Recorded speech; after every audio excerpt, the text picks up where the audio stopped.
오늘 우리가 함께 나눌 이야기는 단순한 옛 이야기가 아닙니다. 그것은 배반과 용서, 망각과 기억, 그리고 절망 속에서도 결코 꺼지지 않는 사랑에 대한 장대한 서사입니다. 바로 이스라엘 백성과 그들을 향한 하나님의 신실한 사랑 이야기입니다. 이야기에 귀 기울이시기에 앞서 잠시 여러분의 손길을 부탁드립니다. 여러분의 구독과 좋아요는 이 은혜의 메시지가 더 많은 영혼에게 닿게 하는 귀한 도구가 됩니다. 이 나눔에 동참하시는 모든 분들의 삶에 하나님의 평강이 가득하기를 기도합니다. 이야기는 이스라엘 백성이 이집트의 노예로 신음하던 시절에서 시작됩니다. 상상해 보십시오. 수백 년간 이어진 압제 속에서 희망조차 잊어버린 민족. 바로 그때 하나님께서 그들의 부르짖음을 들으셨습니다. 그분은 10가지 재앙으로 강대국 이집트를 무력화시키시고 기적처럼 홍해를 갈라 그들을 구원하셨습니다. 노예였던 그들에게 자유를 선물하신 것입니다. 그뿐만이 아닙니다. 생명체 하나 살 수 없을 것 같은 광활한 사막, 그 광야에서 40년 동안 그들을 먹이셨습니다. 하늘에서 만나와 메추라기를 내려 굶주리지 않게 하셨고, 밤에는 불기둥으로 추위에서 지키시고, 낮에는 구름기둥으로 뜨거운 태양을 가려주셨습니다. 그들의 모든 걸음을 친히 인도하신 분이 바로 하나님이셨습니다. 마침내 약속의 땅 가나안에 이르렀을 때 그곳을 차지하고 있던 강력한 민족들을 하나님의 방법으로 물리치게 하시고 적과 꿀이 흐르는 땅을 기업으로 주셨습니다. 이 모든 기적을 베푸신 하나님께서 그들에게 원하신 것은 단 한 가지였습니다. 너는 나 외에 다른 신들을 내게 두지 말라. 어떤 우상도 만들지 말고 섬기지도 말라. 오직 나만을 믿고 의지하라. 그러나 평화와 풍요 속에서 그들의 마음은 서서히 변하기 시작했습니다. 광야를 떠돌던 시절의 하나님은 이제 낯설게 느껴졌습니다. 정착한 땅에서 농사를 짓기 시작하자 그들의 눈에는 가나안 땅의 신들이 더 세련되고 실용적으로 보였습니다. 비를 내리게 하고 농작물을 자라게 한다는 풍요의 신 바알, 다산의 여신 아세라. 사람들은 속삭이기 시작했습니다. 야훼는 광야의 신이지, 이 정착한 땅에서는 힘을 쓰지 못해.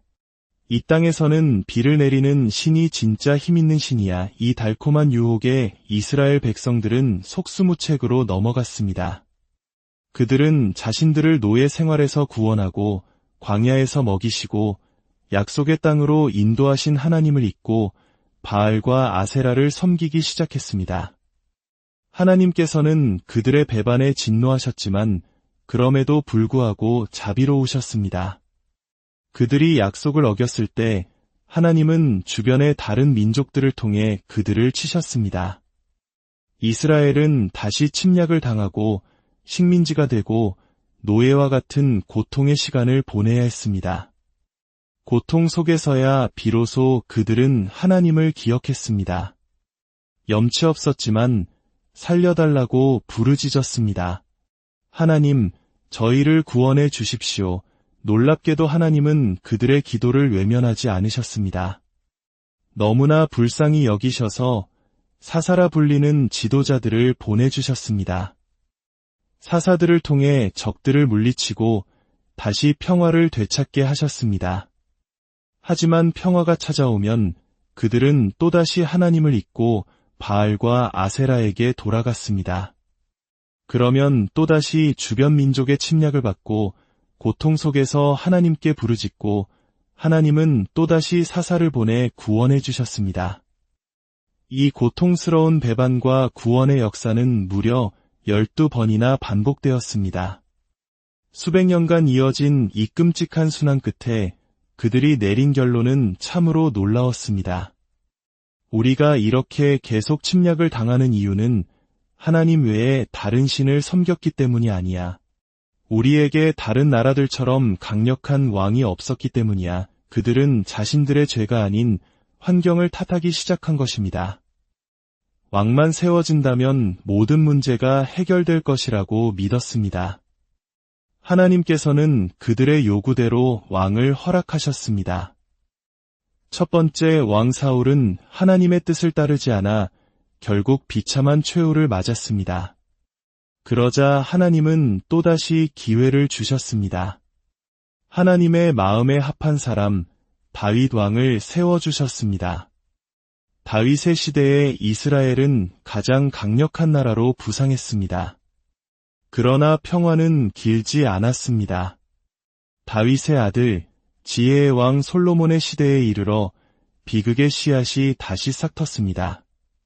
솔로몬은 나라를 부강하게 만들기 위해 수많은 이방 민족과 동맹을 맺었고 그 증표로 1000명에 달하는 후궁과 첩들을 들였습니다.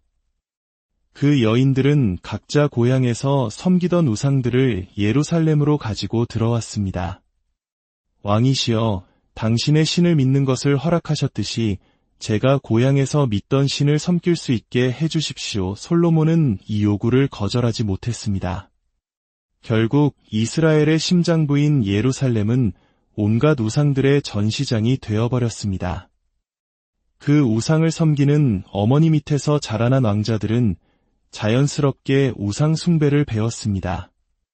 솔로몬이 죽은 후 하나님은 이 끔찍한 우상 숭배의 죄를 물어 나라를 둘로 쪼개셨습니다. 북이스라엘과 남유다로 갈라지게 된 것입니다. 나라가 반으로 갈라지는 끔찍한 일을 겪고도 그들은 정신을 차리지 못했습니다. 특히 북이스라엘은 끝까지 이방신들을 섬기다가 기원전 722년 잔혹하기로 유명한 아시리아 제국에 의해 완전히 멸망하고 맙니다. 아시리아는 북이스라엘 백성들을 전 세계로 흩어버리고 다른 민족들을 그 땅에 이주시켜 피를 섞어버리는 혼혈 정책으로 민족의 정체성마저 말살시켰습니다. 남유다는 조금 더 오래 버텼습니다. 가끔 히스기야와 같은 선한 왕이 나타나 종교개혁을 일으키기도 했지만 그 역시 오래가지 못했습니다. 결국 기원전 586년 바벨로니아 제국에 의해 예루살렘은 불타고 성전은 파괴되었으며 백성들은 바벨론으로 끌려가 포로가 되었습니다. 이 정도쯤 하나님의 말씀을 안 들었다면 역사 속에서 완전히 사라지는 것이 마땅했습니다. 그러나 하나님은 말도 안 되는 약속을 하십니다. 내가 너희를 다시 훈련시키고 반드시 회복시킬 것이다. 그리고 정말 70년 만에 그들은 고향으로 돌아오게 됩니다. 바벨로니아를 무너뜨린 페르시아 제국의 고레스 대왕이 모든 민족은 각자의 고향으로 돌아가 자신들의 신을 섬겨도 좋다는 관용 정책을 펼쳤기 때문입니다. 이 모든 것이 하나님의 섭리였습니다. 고향으로 돌아온 이스라엘 백성들은 무너진 성전을 다시 짓고 성벽을 재건하며 에스라와 같은 지도자를 통해 하나님의 말씀을 다시 배웠습니다. 이제는 정말 하나님의 말씀대로 살겠다고 다짐했습니다. 그들은 다윗의 시대와 같은 위대한 제국의 부활을 꿈꿨습니다. 그러나 현실은 달랐습니다. 그들은 여전히 페르시아의 속국이었고 페르시아에서 파견된 총독의 다스림을 받는 작은 지방에 불과했습니다. 꿈과 현실의 괴리 속에서 그들의 마음에는 불만이 싹트기 시작했습니다. 그리고 구약의 마지막 책인 말라기서에서 그들은 하나님을 향해 이렇게 외칩니다. 하나님, 우리를 사랑하신 적이 있기는 합니까? 이것이 구약의 마지막 질문이었습니다. 그 질문에 하나님은 이렇게 대답하십니다. 내가 너희를 사랑하였다. 내가 야곱을 사랑하였다. 여러분, 바로 여기에 놀라운 진실이 숨어 있습니다. 이스라엘 백성들이 하나님의 사랑의 증거를 의심하던 바로 그 순간이야말로 하나님이 그들 곁에 계시다는 가장 강력한 신호였습니다. 생각해 보십시오. 천하를 호령하던 거대한 제국들, 북이스라엘을 멸망시킨 아시리아도, 남유다를 무너뜨린 바벨로니아도, 그들을 귀환시킨 페르시아도, 뒤이어 나타난 알렉산더의 헬라 제국도 모두 역사 속으로 사라졌습니다. 하지만 작고 보잘것없는 유다, 이스라엘은 살아남았습니다. 수많은 제국이 명멸하는 동안 그들은 기적처럼 그 자리에서 생존했습니다. 이것이야말로 하나님이 그들 곁에 계시다는 가장 분명한 증거가 아니고 무엇이겠습니까? 우리는 종종 삶에서 엄청난 기적이 일어나야만, 눈에 보이는 대단한 성공을 거두어야만 하나님이 함께 하신다고 생각합니다. 그러나 그렇지 않습니다. 오늘 우리가 이 땅에 발을 딛고 살아가는 이유, 오늘 아침 잠에서 깨어나 숨을 쉴 수 있는 그 이유 자체만으로도 하나님은 우리와 함께하고 계십니다. 오늘을 살고 있다는 것, 바로 이것이 하나님께서 나와 함께 하신다는 가장 위대한 증거임을 믿으시기를 바랍니다. 그 하나님께서 우리가 감히 누릴 자격 없는 복을 오늘도 우리에게 주고 계신 것입니다. 이 이야기는 비단 수천 년 전 이스라엘만의 이야기가 아닙니다. 바로 우리 대한민국의 이야기이기도 합니다. 불과 수십 년 전 이 나라는 전쟁의 폐허 속에서 세계에서 가장 가난한 나라 중 하나였습니다. 가난한 나라가 부유한 나라가 되는 것은 역사적으로 거의 불가능에 가까운 일입니다. 그러나 우리는 기적을 경험했습니다. 이 땅이 오늘날과 같은 풍요를 누리게 된 것은 전적인 하나님의 은혜임을 고백하지 않을 수 없습니다. 그런데 우리는 종종 이스라엘 백성들과 똑같은 말을 합니다. 헬조선이다. 하나님이 계시다면 왜 세상이 이 모양이냐고 불평합니다. 구약의 마지막에서 이스라엘 백성들이 던졌던 그 질문과 우리의 불평이 무엇이 다르겠습니까? 하나님이 계시다는 증거는 무언가 대단하고 특별한 사건만이 아님을 기억하십시오. 오늘 우리가 이 자리에서 자유롭게 예배하고 기도할 수 있다는 것, 때마다 풍족하게 먹을 수 있다는 것, 밤에 안전하게 불을 켤 수 있고 깨끗한 물을 마실 수 있고 끊김없이 인터넷을 사용할 수 있다는 이 모든 것이 은혜입니다. 당연하게 누리는 이 모든 일상 속에 하나님의 사랑의 증거가 넘쳐납니다. 이스라엘 백성처럼 하나님, 우리를 사랑하긴 하셨습니까? 라고 묻는 대신 하나님이 함께 계셨기에 우리가 오늘 여기까지 올 수 있었습니다. 라는 감사의 고백이 우리의 고백이 되기를 소망합니다. 수많은 제국들이 무너져도 유다가 살아남았다는 그 사실 자체가 하나님의 사랑의 증거였듯이 오늘 여러분의 삶 가운데 숨쉬고 있는 모든 순간이 바로 하나님이 함께 하신다는 증거임을 기억하십시오. 그 증거들로 풍성하게 채워지는 복된 삶을 살아가시기를 주님의 이름으로 축원합니다. 함께 기도하겠습니다. 하나님 아버지, 우리는 삶의 모든 것들을 너무나 당연하게 여기며 살아왔습니다. 당연하게 숨쉬고, 당연하게 먹고, 당연하게 누리는 모든 것들이 사실은 하나님의 놀라운 은혜였음을 고백합니다. 모든 민족이 무너지고 사라질 때에도 이스라엘을 지키시고 살리신 하나님께서 오늘 우리를 이 땅에 살게 하시고 이 모든 것을 누리게 하시며 주님이 살아계심을 보여주시니 감사합니다. 오늘 우리가 이 땅에 존재한다는 것 자체가 하나님이 계시다는 증거이며 우리가 누리는 이 상상할 수 없는 풍요가 하나님의 은혜임을 다시 한번 고백합니다. 이스라엘 백성과 같이 원망하고 불평하는 대신 하나님 함께하여 주셔서 감사합니다. 라는 감사의 고백이 우리의 삶에 가득하게 하여 주시옵소서. 그 감사 속에서 날마다 우리와 동행하시는 주님의 풍성한 사랑을 느끼며 살아가게 하여 주시옵소서. 이 모든 말씀, 우리를 사랑하시는 예수님의 이름으로 기도드립니다. 오늘 우리가 함께 나눌 이야기는 단순한 옛 이야기가 아닙니다. 그것은 배반과 용서, 망각과 기억, 그리고 절망 속에서도 결코 꺼지지 않는 사랑에 대한 장대한 서사입니다. 바로 이스라엘 백성과 그들을 향한 하나님의 신실한 사랑 이야기입니다. 이 이야기에 귀 기울이시기에 앞서 잠시 여러분의 손길을 부탁드립니다.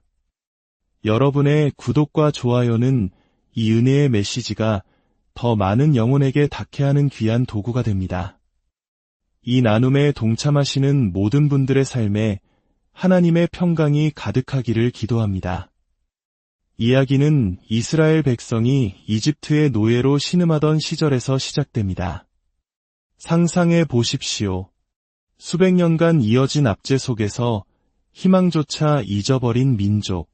바로 그때 하나님께서 그들의 부르짖음을 들으셨습니다.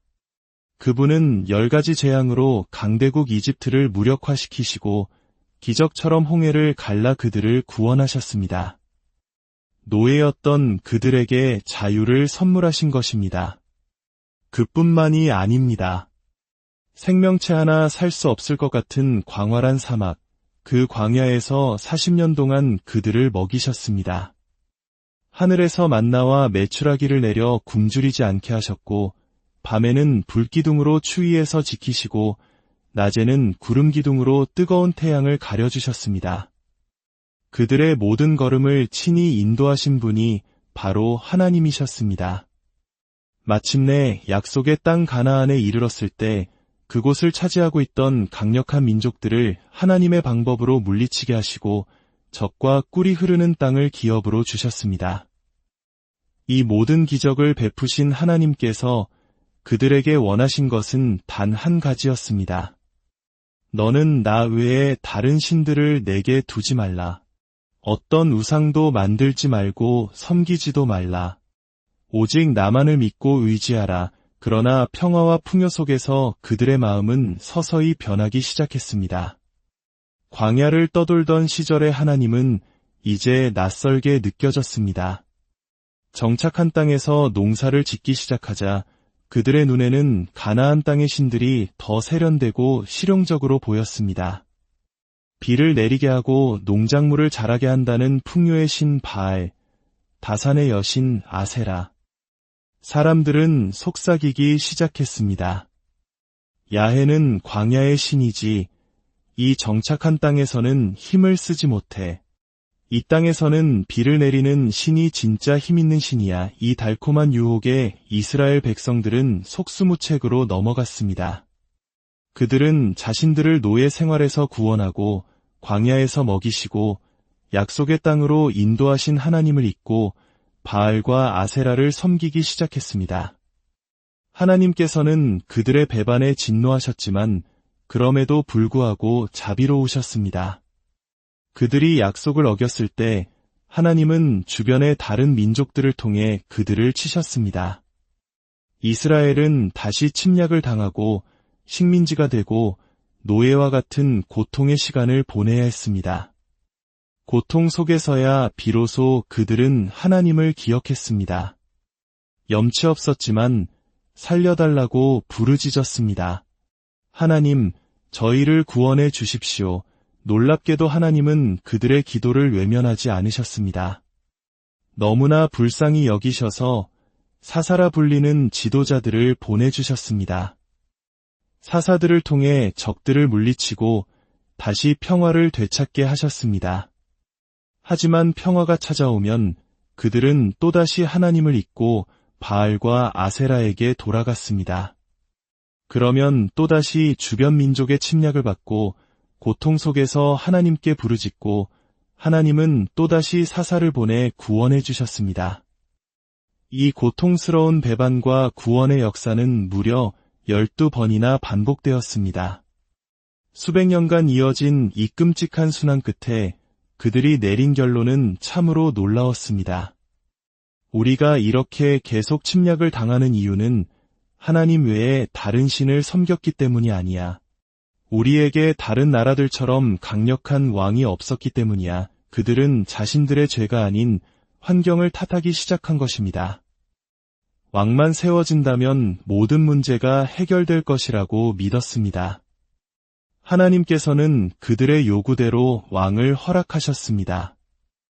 첫 번째 왕 사울은 하나님의 뜻을 따르지 않아 결국 비참한 최후를 맞았습니다. 그러자 하나님은 또다시 기회를 주셨습니다. 하나님의 마음에 합한 사람 다윗 왕을 세워주셨습니다. 다윗의 시대에 이스라엘은 가장 강력한 나라로 부상했습니다. 그러나 평화는 길지 않았습니다.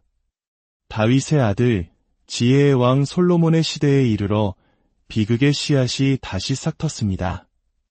솔로몬은 나라를 부강하게 만들기 위해 수많은 이방 민족과 동맹을 맺었고 그 증표로 1000명에 달하는 후궁과 첩들을 들였습니다. 그 여인들은 각자 고향에서 섬기던 우상들을 예루살렘으로 가지고 들어왔습니다. 왕이시여, 당신의 신을 믿는 것을 허락하셨듯이 제가 고향에서 믿던 신을 섬길 수 있게 해주십시오. 솔로몬은 이 요구를 거절하지 못했습니다. 결국 이스라엘의 심장부인 예루살렘은 온갖 우상들의 전시장이 되어버렸습니다. 그 우상을 섬기는 어머니 밑에서 자라난 왕자들은 자연스럽게 우상 숭배를 배웠습니다. 솔로몬이 죽은 후 하나님은 이 끔찍한 우상 숭배의 죄를 물어 나라를 둘로 쪼개셨습니다. 북이스라엘과 남유다로 갈라지게 된 것입니다. 나라가 반으로 갈라지는 끔찍한 일을 겪고도 그들은 정신을 차리지 못했습니다. 특히 북이스라엘은 끝까지 이방신들을 섬기다가 기원전 722년 잔혹하기로 유명한 아시리아 제국에 의해 완전히 멸망하고 맙니다. 아시리아는 북이스라엘 백성들을 전 세계로 흩어버리고 다른 민족들을 그 땅에 이주시켜 피를 섞어버리는 혼혈 정책으로 민족의 정체성마저 말살시켰습니다. 남유다는 조금 더 오래 버텼습니다.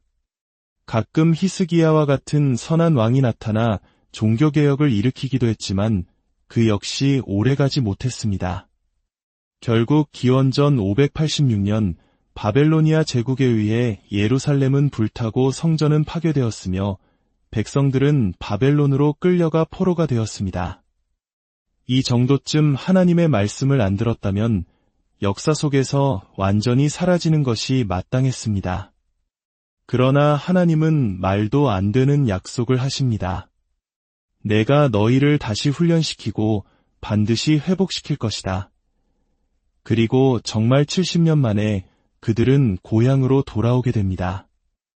바벨로니아를 무너뜨린 페르시아 제국의 고레스 대왕이 모든 민족은 각자의 고향으로 돌아가 자신들의 신을 섬겨도 좋다는 관용 정책을 펼쳤기 때문입니다. 이 모든 것이 하나님의 섭리였습니다. 고향으로 돌아온 이스라엘 백성들은 무너진 성전을 다시 짓고 성벽을 재건하며 에스라와 같은 지도자를 통해 하나님의 말씀을 다시 배웠습니다. 이제는 정말 하나님의 말씀대로 살겠다고 다짐했습니다. 그들은 다윗의 시대와 같은 위대한 제국의 부활을 꿈꿨습니다. 그러나 현실은 달랐습니다. 그들은 여전히 페르시아의 속국이었고 페르시아에서 파견된 총독의 다스림을 받는 작은 지방에 불과했습니다. 꿈과 현실의 괴리 속에서 그들의 마음에는 불만이 싹트기 시작했습니다. 그리고 구약의 마지막 책인 말라기서에서 그들은 하나님을 향해 이렇게 외칩니다. 하나님, 우리를 사랑하신 적이 있기는 합니까? 이것이 구약의 마지막 질문이었습니다. 그 질문에 하나님은 이렇게 대답하십니다. 내가 너희를 사랑하였다. 내가 야곱을 사랑하였다. 여러분, 바로 여기에 놀라운 진실이 숨어 있습니다. 이스라엘 백성들이 하나님의 사랑의 증거를 의심하던 바로 그 순간이야말로 하나님이 그들 곁에 계시다는 가장 강력한 신호였습니다. 생각해 보십시오.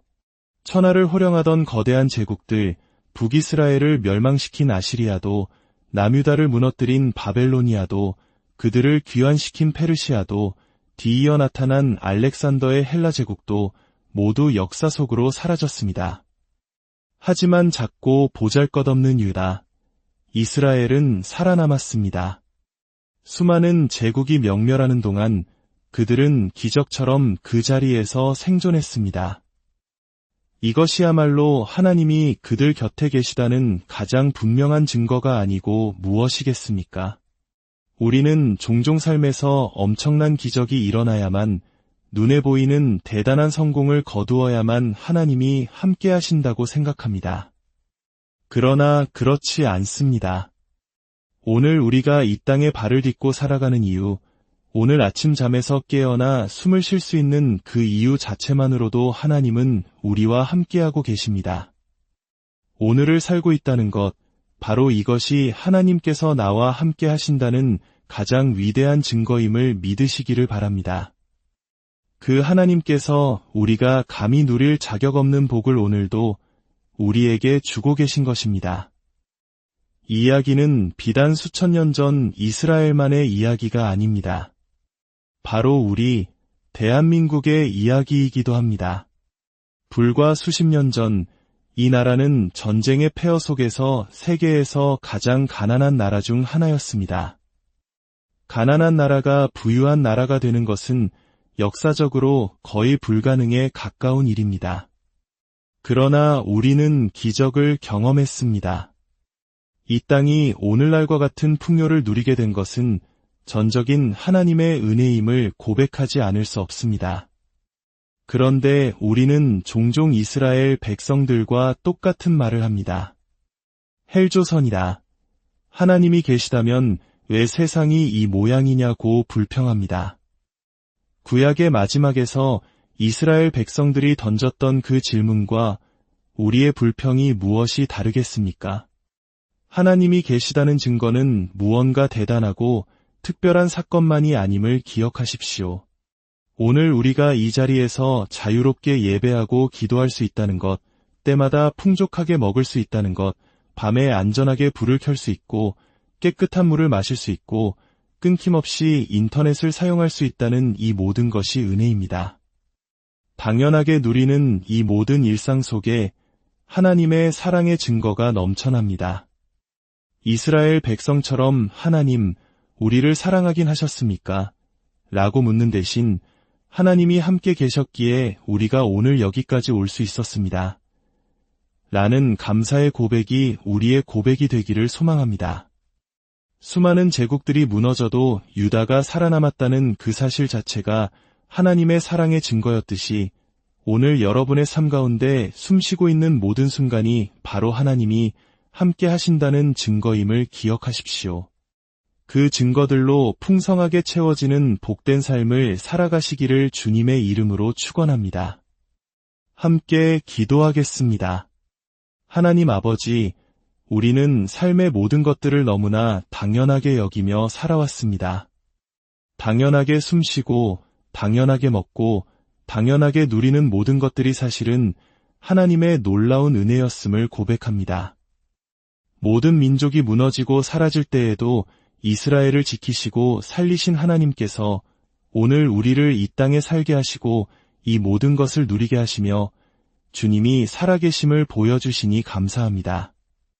오늘 우리가 이 땅에 존재한다는 것 자체가 하나님이 계시다는 증거이며 우리가 누리는 이 상상할 수 없는 풍요가 하나님의 은혜임을 다시 한번 고백합니다. 이스라엘 백성과 같이 원망하고 불평하는 대신 하나님 함께하여 주셔서 감사합니다. 라는 감사의 고백이 우리의 삶에 가득하게 하여 주시옵소서. 그 감사 속에서 날마다 우리와 동행하시는 주님의 풍성한 사랑을 느끼며 살아가게 하여 주시옵소서. 이 모든 말씀, 우리를 사랑하시는 예수님의 이름으로 기도드립니다. 오늘 우리가 함께 나눌 이야기는 단순한 옛 이야기가 아닙니다. 그것은 배반과 용서, 망각과 기억, 그리고 절망 속에서도 결코 꺼지지 않는 사랑에 대한 장대한 서사입니다. 바로 이스라엘 백성과 그들을 향한 하나님의 신실한 사랑 이야기입니다. 이 이야기에 귀 기울이시기에 앞서 잠시 여러분의 손길을 부탁드립니다. 여러분의 구독과 좋아요는 이 은혜의 메시지가 더 많은 영혼에게 닿게 하는 귀한 도구가 됩니다. 이 나눔에 동참하시는 모든 분들의 삶에 하나님의 평강이 가득하기를 기도합니다. 이야기는 이스라엘 백성이 이집트의 노예로 신음하던 시절에서 시작됩니다. 상상해 보십시오. 수백 년간 이어진 압제 속에서 희망조차 잊어버린 민족. 바로 그때 하나님께서 그들의 부르짖음을 들으셨습니다. 그분은 10가지 재앙으로 강대국 이집트를 무력화시키시고 기적처럼 홍해를 갈라 그들을 구원하셨습니다. 노예였던 그들에게 자유를 선물하신 것입니다. 그뿐만이 아닙니다. 생명체 하나 살 수 없을 것 같은 광활한 사막, 그 광야에서 40년 동안 그들을 먹이셨습니다. 하늘에서 만나와 메추라기를 내려 굶주리지 않게 하셨고, 밤에는 불기둥으로 추위에서 지키시고, 낮에는 구름기둥으로 뜨거운 태양을 가려주셨습니다. 그들의 모든 걸음을 친히 인도하신 분이 바로 하나님이셨습니다. 마침내 약속의 땅 가나안에 이르렀을 때 그곳을 차지하고 있던 강력한 민족들을 하나님의 방법으로 물리치게 하시고 적과 꿀이 흐르는 땅을 기업으로 주셨습니다. 이 모든 기적을 베푸신 하나님께서 그들에게 원하신 것은 단 한 가지였습니다. 너는 나 외에 다른 신들을 내게 두지 말라. 어떤 우상도 만들지 말고 섬기지도 말라. 오직 나만을 믿고 의지하라. 그러나 평화와 풍요 속에서 그들의 마음은 서서히 변하기 시작했습니다. 광야를 떠돌던 시절의 하나님은 이제 낯설게 느껴졌습니다. 정착한 땅에서 농사를 짓기 시작하자 그들의 눈에는 가나안 땅의 신들이 더 세련되고 실용적으로 보였습니다. 비를 내리게 하고 농작물을 자라게 한다는 풍요의 신 바알, 다산의 여신 아세라. 사람들은 속삭이기 시작했습니다. 야훼는 광야의 신이지, 이 정착한 땅에서는 힘을 쓰지 못해. 이 땅에서는 비를 내리는 신이 진짜 힘있는 신이야. 이 달콤한 유혹에 이스라엘 백성들은 속수무책으로 넘어갔습니다. 그들은 자신들을 노예 생활에서 구원하고 광야에서 먹이시고 약속의 땅으로 인도하신 하나님을 잊고 바알과 아세라를 섬기기 시작했습니다. 하나님께서는 그들의 배반에 진노하셨지만 그럼에도 불구하고 자비로우셨습니다. 그들이 약속을 어겼을 때 하나님은 주변의 다른 민족들을 통해 그들을 치셨습니다. 이스라엘은 다시 침략을 당하고 식민지가 되고 노예와 같은 고통의 시간을 보내야 했습니다. 고통 속에서야 비로소 그들은 하나님을 기억했습니다. 염치 없었지만 살려달라고 부르짖었습니다. 하나님, 저희를 구원해 주십시오. 놀랍게도 하나님은 그들의 기도를 외면하지 않으셨습니다. 너무나 불쌍히 여기셔서 사사라 불리는 지도자들을 보내주셨습니다. 사사들을 통해 적들을 물리치고 다시 평화를 되찾게 하셨습니다. 하지만 평화가 찾아오면 그들은 또다시 하나님을 잊고 바알과 아세라에게 돌아갔습니다. 그러면 또다시 주변 민족의 침략을 받고 고통 속에서 하나님께 부르짖고 하나님은 또다시 사사를 보내 구원해 주셨습니다. 이 고통스러운 배반과 구원의 역사는 무려 12번이나 반복되었습니다. 수백 년간 이어진 이 끔찍한 순환 끝에 그들이 내린 결론은 참으로 놀라웠습니다. 우리가 이렇게 계속 침략을 당하는 이유는 하나님 외에 다른 신을 섬겼기 때문이 아니야. 우리에게 다른 나라들처럼 강력한 왕이 없었기 때문이야. 그들은 자신들의 죄가 아닌 환경을 탓하기 시작한 것입니다. 왕만 세워진다면 모든 문제가 해결될 것이라고 믿었습니다. 하나님께서는 그들의 요구대로 왕을 허락하셨습니다. 첫 번째 왕 사울은 하나님의 뜻을 따르지 않아 결국 비참한 최후를 맞았습니다. 그러자 하나님은 또다시 기회를 주셨습니다. 하나님의 마음에 합한 사람, 다윗 왕을 세워주셨습니다. 다윗의 시대에 이스라엘은 가장 강력한 나라로 부상했습니다. 그러나 평화는 길지 않았습니다. 다윗의 아들, 지혜의 왕 솔로몬의 시대에 이르러 비극의 씨앗이 다시 싹텄습니다.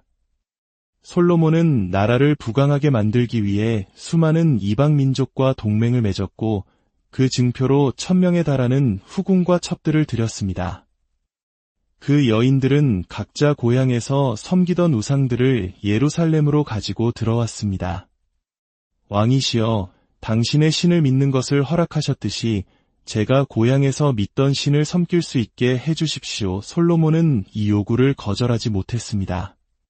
결국 이스라엘의 심장부인 예루살렘은 온갖 우상들의 전시장이 되어버렸습니다. 그 우상을 섬기는 어머니 밑에서 자라난 왕자들은 자연스럽게 우상 숭배를 배웠습니다. 솔로몬이 죽은 후 하나님은 이 끔찍한 우상 숭배의 죄를 물어 나라를 둘로 쪼개셨습니다. 북이스라엘과 남유다로 갈라지게 된 것입니다.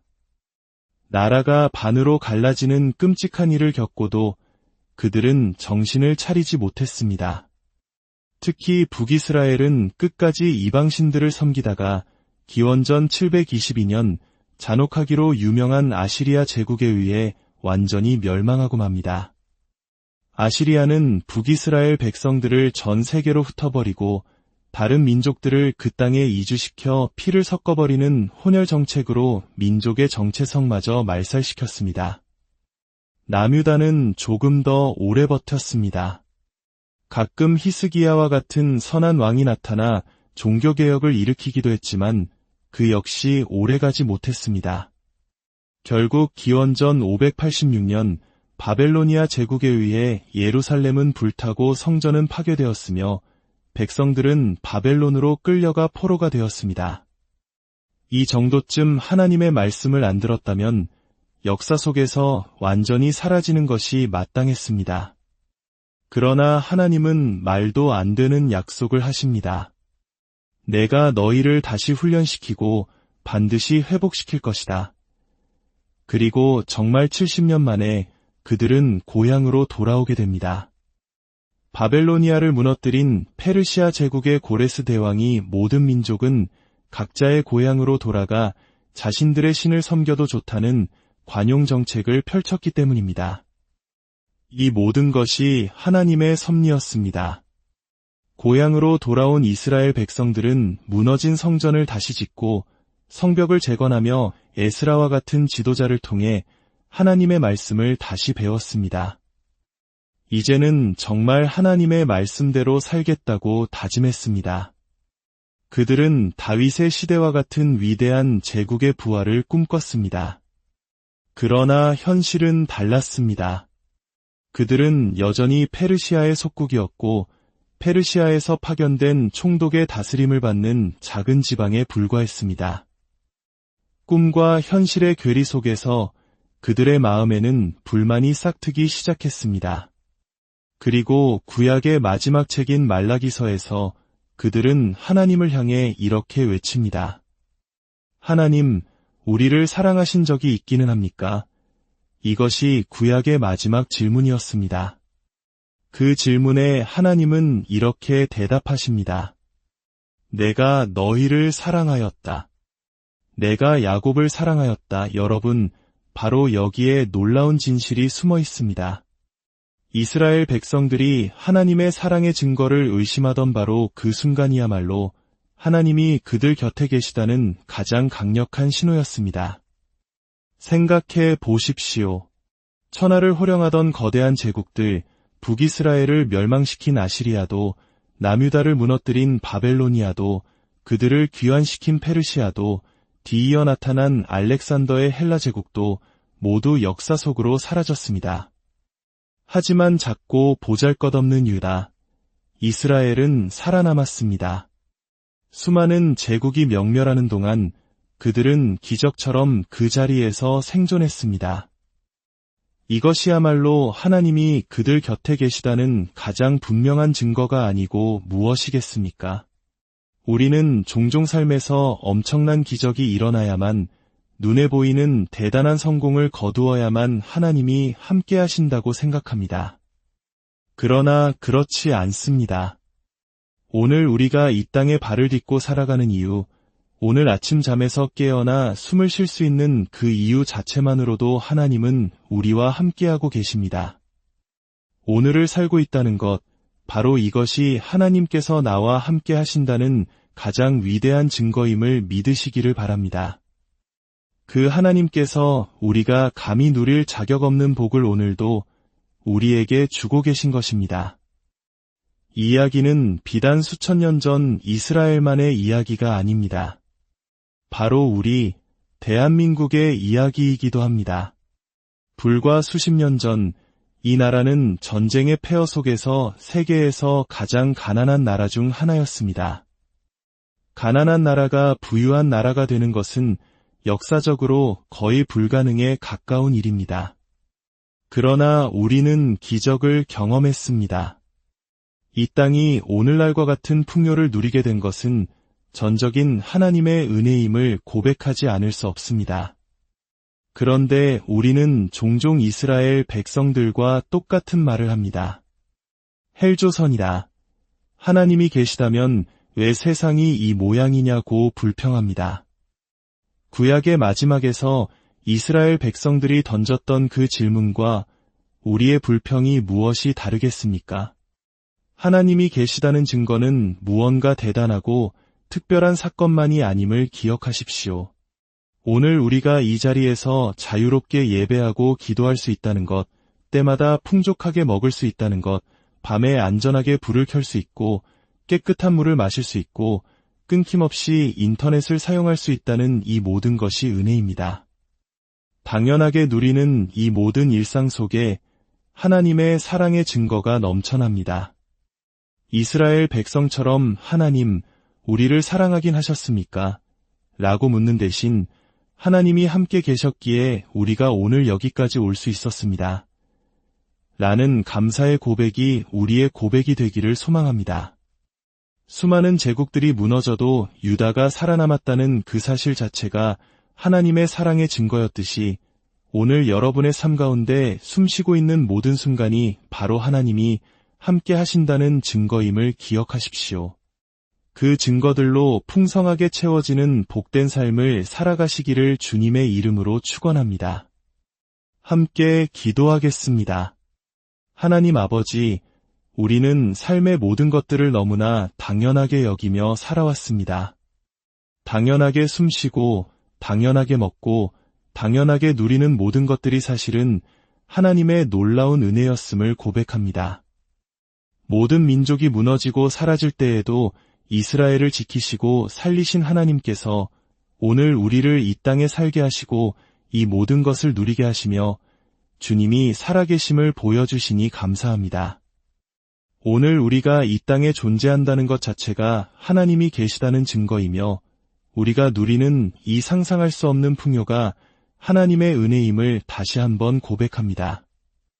이스라엘 백성과 같이 원망하고 불평하는 대신 하나님 함께하여 주셔서 감사합니다.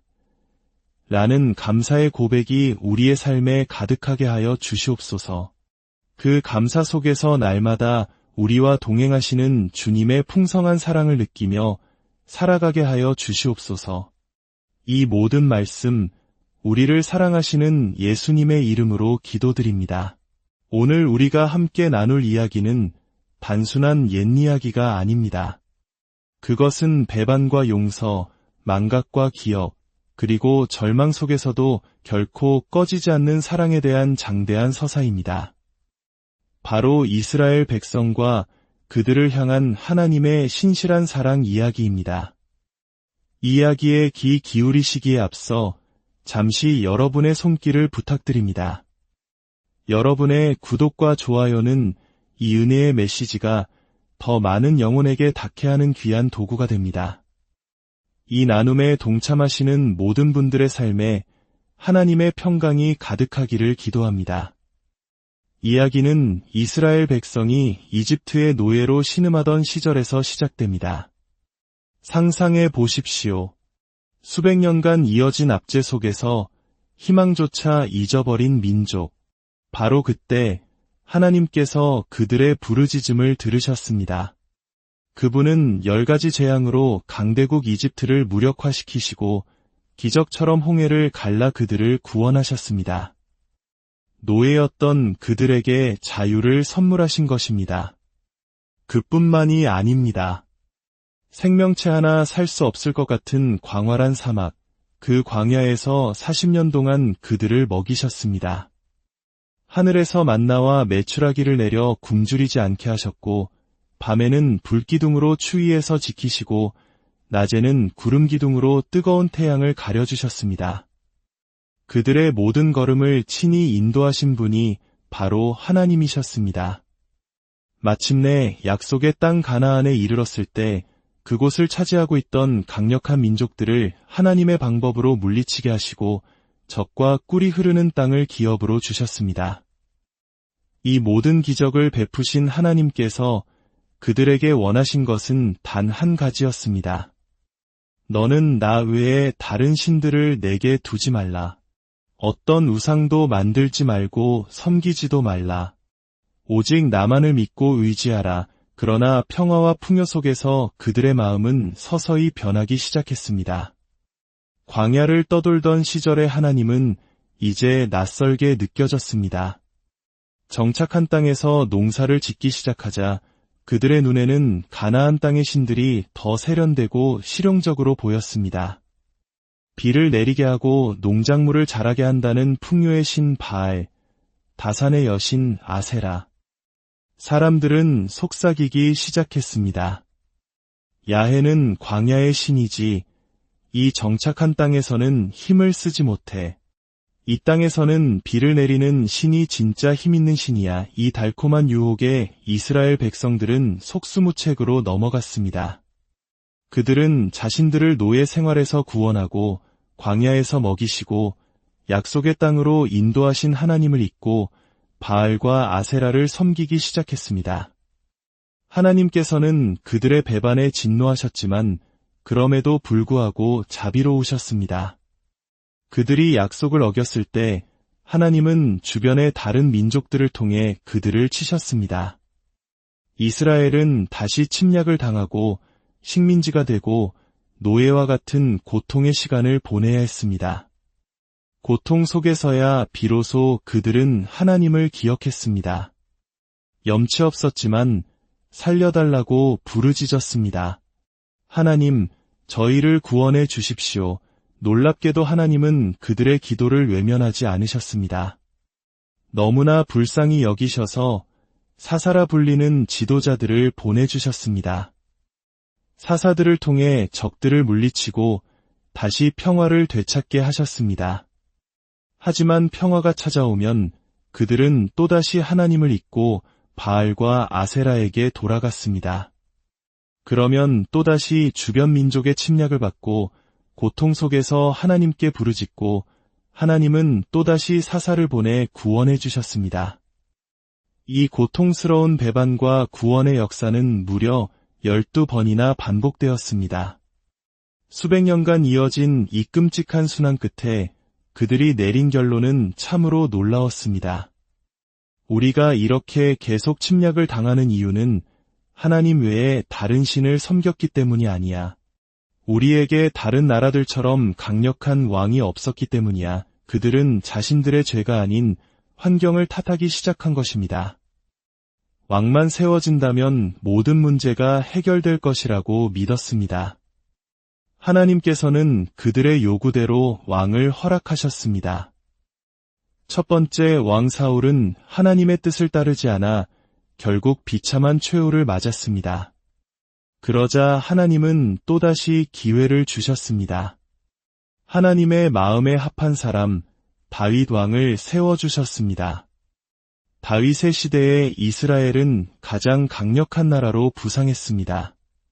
그러나 평화는 길지 않았습니다. 다윗의 아들, 지혜의 왕 솔로몬의 시대에 이르러 비극의 씨앗이 다시 싹텄습니다. 솔로몬은 나라를 부강하게 만들기 위해 수많은 이방 민족과 동맹을 맺었고 그 증표로 1000명에 달하는 후궁과 첩들을 들였습니다. 그 여인들은 각자 고향에서 섬기던 우상들을 예루살렘으로 가지고 들어왔습니다. 왕이시여, 당신의 신을 믿는 것을 허락하셨듯이 제가 고향에서 믿던 신을 섬길 수 있게 해주십시오. 솔로몬은 이 요구를 거절하지 못했습니다. 결국 이스라엘의 심장부인 예루살렘은 온갖 우상들의 전시장이 되어버렸습니다. 그 우상을 섬기는 어머니 밑에서 자라난 왕자들은 자연스럽게 우상 숭배를 배웠습니다. 솔로몬이 죽은 후 하나님은 이 끔찍한 우상 숭배의 죄를 물어 나라를 둘로 쪼개셨습니다. 북이스라엘과 남유다로 갈라지게 된 것입니다.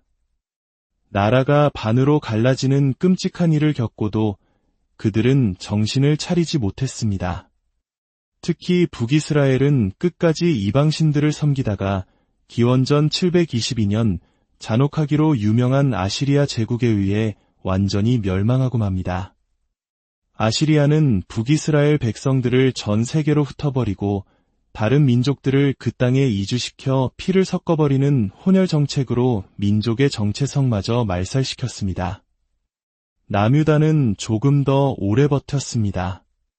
가끔 히스기야와 같은 선한 왕이 나타나 종교개혁을 일으키기도 했지만 그 역시 오래가지 못했습니다.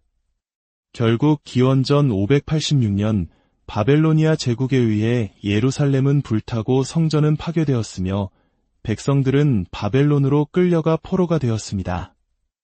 이 정도쯤 하나님의 말씀을 안 들었다면 역사 속에서 완전히 사라지는 것이 마땅했습니다. 그러나 하나님은 말도 안 되는 약속을 하십니다. 내가 너희를 다시 훈련시키고 반드시 회복시킬 것이다. 그리고 정말 70년 만에 그들은 고향으로 돌아오게 됩니다. 바벨로니아를 무너뜨린 페르시아 제국의 고레스 대왕이 모든 민족은 각자의 고향으로 돌아가 자신들의 신을 섬겨도 좋다는 관용 정책을 펼쳤기 때문입니다. 이 모든 것이 하나님의 섭리였습니다. 고향으로 돌아온 이스라엘 백성들은 무너진 성전을 다시 짓고 성벽을 재건하며 에스라와 같은 지도자를 통해 하나님의 말씀을 다시 배웠습니다. 이제는 정말 하나님의 말씀대로 살겠다고 다짐했습니다. 그들은 다윗의 시대와 같은 위대한 제국의 부활을 꿈꿨습니다. 그러나 현실은 달랐습니다. 그들은 여전히 페르시아의 속국이었고 페르시아에서 파견된 총독의 다스림을 받는 작은 지방에 불과했습니다. 꿈과 현실의 괴리 속에서 그들의 마음에는 불만이 싹트기 시작했습니다. 그리고 구약의 마지막 책인 말라기서에서 그들은 하나님을 향해 이렇게 외칩니다. 하나님, 우리를 사랑하신 적이 있기는 합니까? 이것이 구약의 마지막 질문이었습니다. 그 질문에 하나님은 이렇게 대답하십니다. 내가 너희를 사랑하였다. 내가 야곱을 사랑하였다. 여러분, 바로 여기에 놀라운 진실이 숨어 있습니다. 이스라엘 백성들이 하나님의 사랑의 증거를 의심하던 바로 그 순간이야말로 하나님이 그들 곁에 계시다는 가장 강력한 신호였습니다. 생각해 보십시오.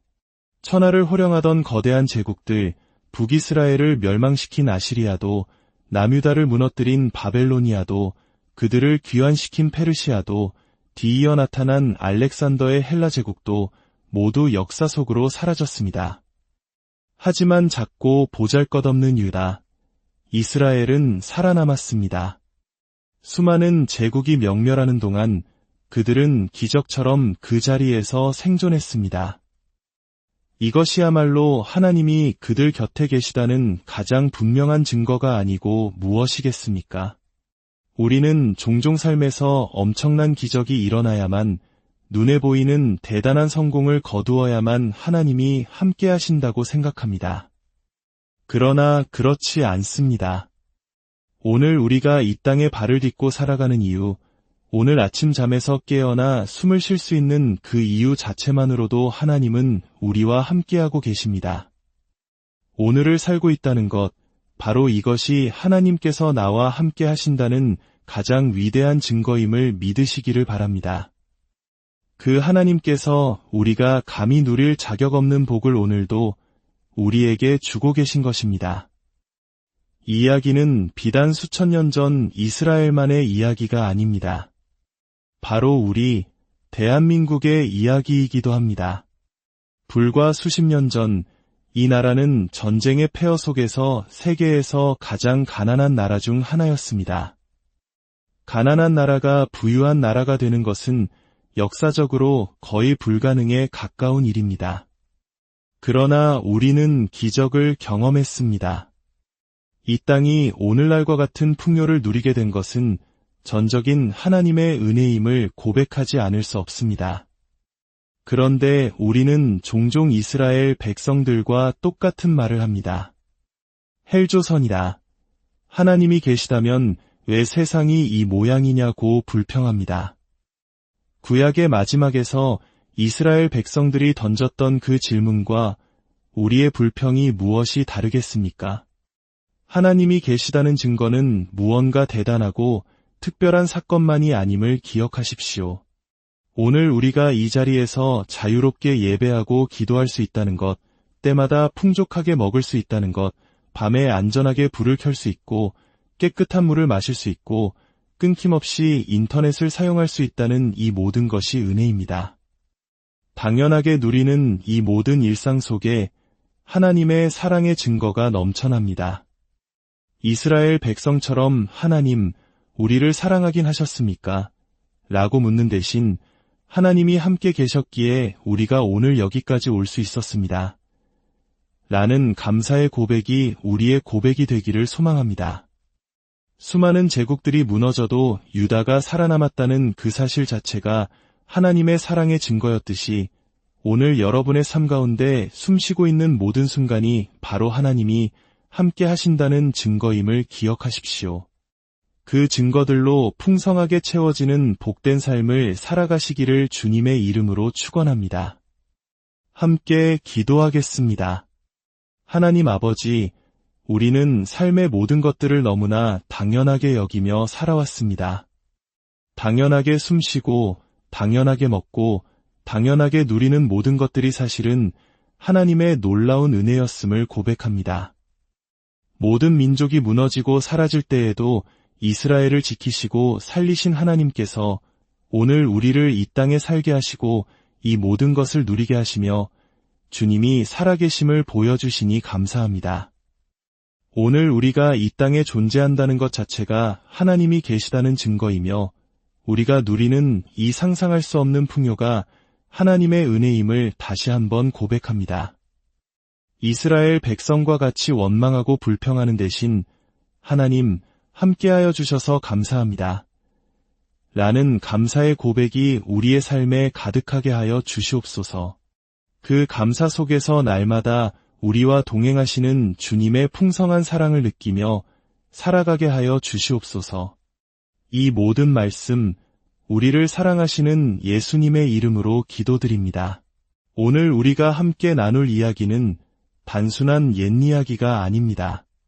그것은 배반과 용서, 망각과 기억, 그리고 절망 속에서도 결코 꺼지지 않는 사랑에 대한 장대한 서사입니다.